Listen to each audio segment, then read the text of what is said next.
Uztailaren 31an hil zen, Bai. zoritxarrez, asko maite genduen gizon bat, kartzelako kidea, eta gero Ibarko memoria taldian be alkarrekin ginen, eta batez ere gero euskarari buruz, bere burua euskarari buruz zertu joan.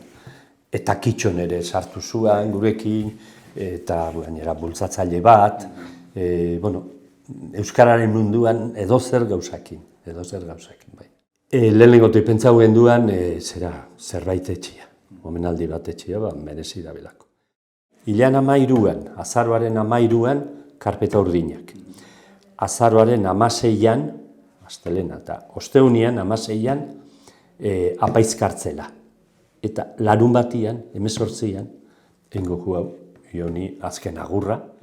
Dokumental bisak, berari buruz ere, hitz egiten juik.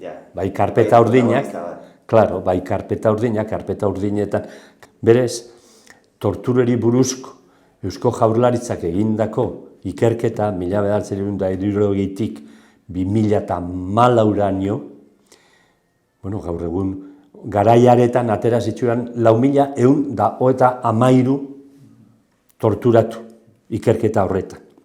Kriminologia, unibertsitateko kriminologia sailetik, Pako Etxeberriari eta agindutakoa. Baina, Jaurlaritza hemen babesarekin. 4113 lagunen testimonioak agertu zituen. Gaur egun 5.000-tik gora, 5.200 da osa, ja. Beraz, hori sekulako ikerketa dok, eta 4.000 ero 5.000 horietatik bat bilondok. Beraz, hor, karpeta urdinetan, fitxategi horietan, jonena ere, hor egongok. Bat, bi, apaiz kartzela, jonek bertan inkitzuan, sei urte.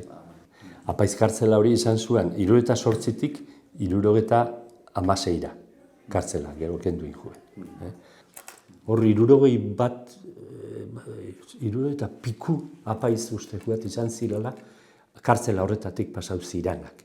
Eta garaiaretan gainera, kartzel konkordatoria, eske kuriosua du, kartzel konkordatoria munduan bakarra izan dok, Batikanuak Frankokin, diktadura batekin, konkordatzea, apaizendako kartzela berezi bat eukitzia.